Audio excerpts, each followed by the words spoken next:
Hello guys, welcome back BBK YouTube media na bon chawin kan lem ke no na he tunin zong kichat ta la gimnei ta thila thusim khan he ana sei khom ke no hete tuni in sei diu chu hi le miao sata te khan hen gamla building thu pi ta nup ta khan he ana sawa su nu mei khan he om pi wa he chinu chu agu cha ja tha le he chi atha nu chu lagaw ke phu ti thusim a hi tun thudang tampi sei talowin thusim chu anapan taw hete masangla hen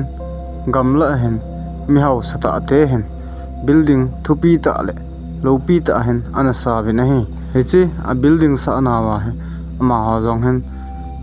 rechun ana khosawin asa chai pha nu hen ama ha jong he ana ta vina hi heti chun phan he ahung chi chi in aile jelai building sate he mi thum hi vin ama han to di khat chi ani ji uchun ama ho in sunga chat leding tapun hi ji chun ama ho jong hen in sunga chat leding atong ding hi angai chale ta vin he aile ama ho jong hen heti chun phat ahung chi chi aile ne mei khan he na tong ding in sunga chat leding he en muta vin he aile ama chon puyun heti chun in sunga chun na atong en a khosa ta vin he bule me honin chuteng la kong level asomen in sung ho asungim jin tuting la invel ho gi hen asutheng jin he heti chun pha na hung chi en aile ama ho yang chun na tong loi na tongun ama chu su nu ti ri tan tin hechi in sunga na tong nu chun fel che na hen na ana tong jin in sung ho yang he kitup che na hen ana koi jin tuting la ain nei te yang ha ke pa la ji vin he hechi ainwa su nu he migan thei ta te he win heti chun ama yang chu ain chen alo chen ho ave na hele alung dong the jin ama in chen ayan thei ta chun ate ka ji le kidang he asal he jing in he su nu jong chun anup sa che jengin chuteng le hechi ain nei ti hangan phate cha asei se ana bol ji kitup che na in ho aman ji chun ama hon alung si che jing ta ve na he asu nu he ni khat ne in he en he le hechi in nei te amalik te ni roma chun awalunin rom ho cha su thiang ta na hele hechi amalik te yang han hechi su no chu ata san wal ji u agin chat wal ji u chun hechi chun armera cha bi ho yang bon lo chun ana koi kha bi na hi aile hechi su nu wang chun armera cho ka hon le sana chuteng la sum von hoi ta le chuteng le thilman tam aza ne armera sunga cha amuta na he hele asu nu wang cha avet na le alung thim he ong setan hechi thil ho cha sumle pai ho cha teng la sana ho tena von ho cha aya le atin alung thim ong sit pha chan a hen dei chapan ta na hi ai le amang chun ai wanga chun la jing de chu mi ta san ta ki ya mi ina ki uma eti phalo ka bol dham ti chu an ki gel do kit pha chun lalawa chun in room sung cha phate cha chun a head thing selin ketup che na chun cha bi ho cha na dibang bang a koin edi chun an he en ong do ki ta nai ala pha de hung chi en he chi en nei te he ni si a he kha cha yang ji lo asu nu bo chu in nga na tong chu teng la in sung he abon cha in ho ge ya chu duty ball ta banga chu angan siwa ada la ji wa hi aso nu wang chu ahel ada la pha no hen aki gel ta na hele hechi nei lego sumla pai armera sunga ho chu ten le aza no he ki po han lang ki jam han lang hele na langa in ko te gen thei ta chu ten le ei jong gen thei no jong ki hai melentin mi hau sa ta kyung hin te atin ama cha aki gel jing ta na hi heti chun pha re chi hele amang chun hechi ho thille lo ho sumle pai ho gu jing di chu agyal thei di pon ama yang chun kitup ta chun na ana tong kitta na he ni ra yong he kitan hechi ain nei te ho jong chu abon cha ben hong thong kitta bin ne le don ding bulme ho chu ane bin heti chun ki pa tal thanom ta chun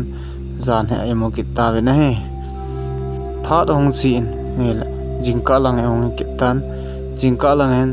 hechi malik te pot da su ke ke diven kita ve nahi la je asu nu ko ma chun meo se he nang man na ve tup de atin en nei pa jan ke ho he kong wa lo mai thiu he tu ni ativen asei pi on ma hon jong eti chun a hil tup chanun ada la kita ve nahi je pha chun en nei te apot da su ke pha no chun ama cha ki gel jeng tan ala ke tim zo ta pon je amalik pa te ni ro ma chun alunin sum chu iza nam he akisial do tan chuten le en nei nu sanabil ba ti ho chuten le avon ho aman tam ho thil tam pi he aguta na he ahin la phathe chan ala do na ho jong chu asutup chet kinen aki khoi lo banga chun bol tan ahin la phare hong chin nila he hong he kita na he aile en nei te malik te zan so pungku phungsom lang hin ahong ta ve na he la ama hong chun heti chun buleme ana sim tup chet pi ho cha neven pa tal thanom ta chun heti chun jan che ki chol do kita ve na he parong chi kinen aile jingka lang he kitan heti chun en nei nu ong chun hechi armera cha hona aile sum chu avelle podo ko kisa hi ji chun sumle pai ja ki pu lo thei lo hi ji chun sum ho ja ve na hele sum chu tampi anom ta po na he chi pha na chun malik pa ko ma he sele malik pa hen adang koi he dam he chi ina koi nu su nu he hin te atin aloi nu ko ma chun ko da en dongen paten atin hele ai chi en nei pi ang chen en nei nu ang chen e chi so nu chu adong ta na he le so nu cha kelep ta na he ai le e chi en nei pi ang chen a so nu win hete a thila gu ri cha agial jong le ata san lo he hin la ama bu in sunga om hi ji chen agin jong agin mo hin la ata asan ta na hi ji chen a chi ho guding mong chen agial la thei po na he ai le ai nei pu ta chen malik no cha ake wanen ipile amazon hello hinti mi bang kita ama bu ina kita lazia iti ita kilep trading ham atin ala mani na chun aloi nu ka ma chun nang chat wai pi chu koinong aham atin ala mani jong chu office kaina ana to lang chun achi ki ran ta ne ala pha ne hong chi kinen abon wa pot do ki pha no chun so nu chun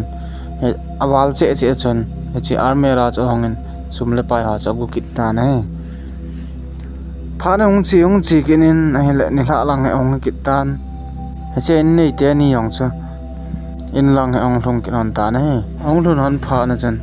ko chu anaki bonin hin la polanga ki kamin ta lo ha jong ki wot pon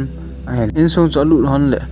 thilman tam ho sa ki gu do en hele ama chun he chi malik pa chun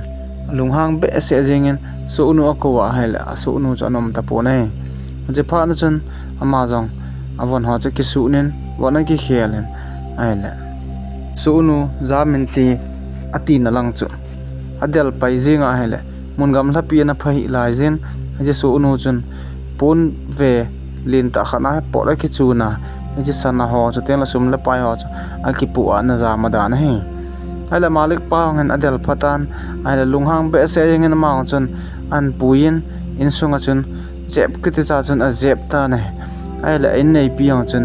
in nei pu cha pho wanga chun in nei pu chu alunghan wal ji chun abu al iti ka chan abu ali ham ki het pa ta po na hi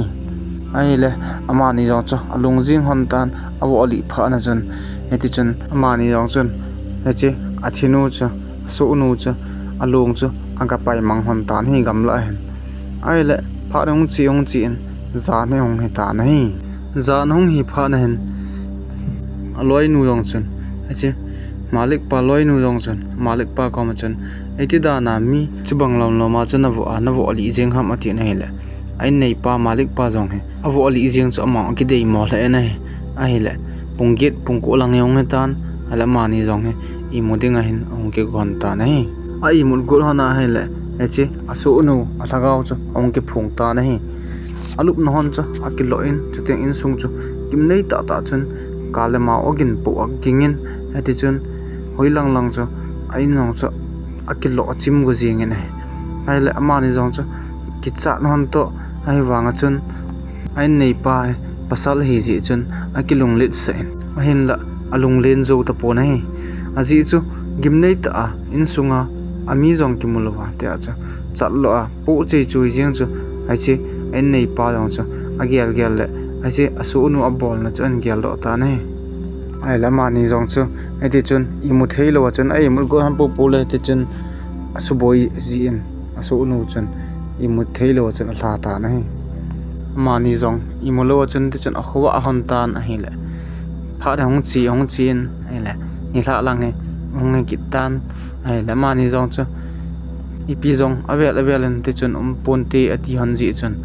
lungmong ta chun ai mo kit hon tan ai le punggit pungkol a hong hi pha na hen he che aso nu awo li phat che chong hi ting le ki phong ji a hen hi ji chun ama ni yang chu imulo chun heti chun imulo chun ato khowa hil kit hon ta na hi ai le ama ni jong han alung dong hon wal tan jan si le imulo hon ji chun sun ting le na tong a hin chi thei ji hon ta pon ai le aloi pa jong hen heti hin an sei ta na hi thempu khan he ko hutin ama chu thagau phalo he che thagau phalo he che thila he no do sa te atin ai ama no aloi nu jong chun he ngi ba atin etijon aloi pa chun thempu khan ga puitan ai la ama jong chun thempu pa chun phui asamin ai la he che aso nu chun ong ki mu san aso nu chun heti hen aseye ima ipi le tenin ei bol non he kadei lo ji a kenong ka su boi jing ai aji chu ima thula la rong ei dong hon lowa eta cha ei woli hon jing ji a ke jong aman nei bol na ka gel ka lung na wala ta imu thei lowa ka la jing in sunga da la lowa kum jing hi atin he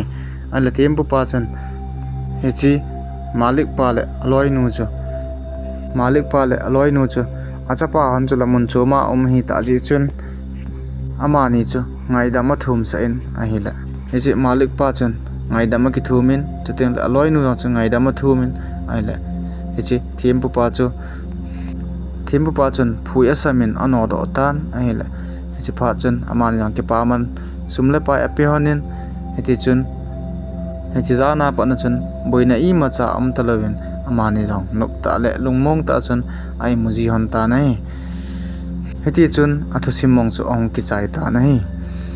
golte ho abula pa da zona chan thusim nei ngai pi ji un na chungwa ki pa thu kan phongi na he aban he thusim danga next video ting le anaki muto ki taw hetin tuni adingin yum na chi win na bon chawin dam selun lang mangpha tawin